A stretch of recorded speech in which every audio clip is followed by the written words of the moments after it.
May bagong inahin na baka dito sa kulungan ng mga baka ni Christian, mga kadugo. Ayun o, yung brown. Kabibili lang. Ibinenta yung unang anak ng nanay na baka. Ito ba si nanay na baka? Oo. Ito. Tapos bumili sila ng inahing baka. Tapos yun yung pangalawang baby ni white na inahing baka. Ayan naman si Bulog, ang laki-laki niya. So ayan mga kadugo.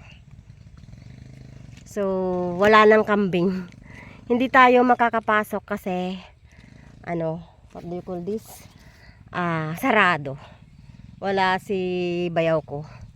Ayan. So ayan mga kadugo, ang update dito sa kulungan ng mga baka ni Christian sa Bugoy's Farm. Pasyal tayo dito sa sagingan mga kadugo. Samahan nyo ako. Ay wala pa silang, dito na lang tayo para tignan natin yung aking tanim na palay. What if kunin mo na ako dun, anak? Hindi, kasi kukuha ako ng bayabas. Hintayin mo na ako dyan, Ayan si Kwan, bagong inahing baka, si Brownie. Ayun naman si Bulog. Ano yan mga kadugo? Online. Kaya medyo mahal. Mahal ang pagkabili. Ang sarap masyal. Oy. Ito naman yung mga pato.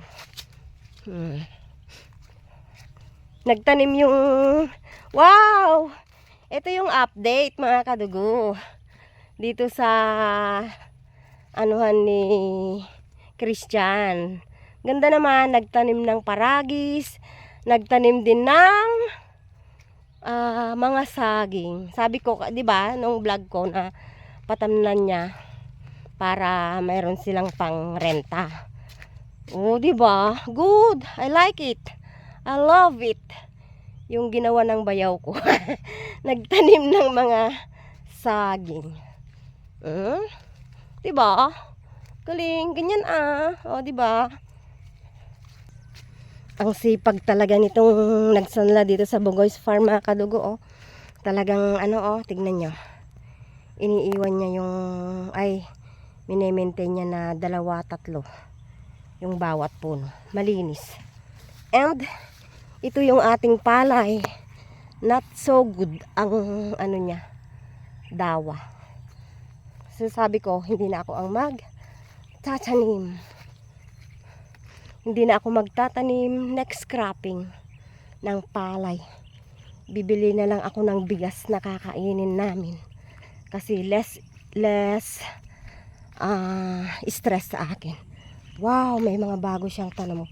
Kanino kayang tanim ito? Doon sa may sanlao. Gandang tignan mga kadugo. Maraming may mga bunga. Sabi ko nga, hindi sila nag-aapurang magtanim sa gitna-gitna kasi they are earning. Ayan Hindi natutulog yung pera nila dahil meron silang kinikita kahit pakonti-konti. So ito yung palay natin. Ayan. Ang dumi. Napakadamo. Napakalinis. Ano kayang tinanim nila dito? Baka meron silang tinanim. Ang ganda naman nitong bakuran ng farmhouse dito sa Bugoy's Farm. Kasi ang linis. Love it. Uy. Maraming may mga puso mga kadugo. Nagkamali lang ako Dapat noong nagtanim ako mga kadugo, ang spacing niya 2x2 na. Tapos para hindi na ako nagtanim-tanim sa gitna. Nang sa ganoon, hindi ako nalugi. Di ba mga kadugo? Itong tanim niya na sitaw ay na mga kadugo. Nag-harvest na siya ng talbos. So araw-araw yan. Yan Kaya magpapatanim ako ng yan ang ganda ng mga kadugo. Ang kamuting kahoy daw na ito, sabi ng uncle ko, ay talagang pang ano lang, pang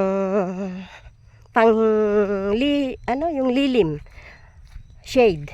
Kaya magpapatanim ako ng 5 puno nito. So church, 2 sa harap, 3 sa side para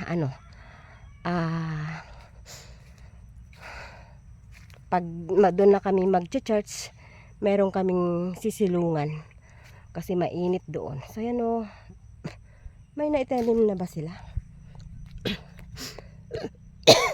Excuse me, wala pa. Napakalinis, ang ganda mga kadugo, dahil malinis. So yun lang for today's video mga kadugo. Dugong Pilipino, saan mang sulok ng mundo. Ingat po tayo palagi, lagi nating tatandaan. Mahal tayo ng Diyos, hindi niya tayo pababayaan. Maniwala, magtiwala, umasa. Sumunod lang tayo sa kanyang mga salita. Bye for now. Thanks for watching.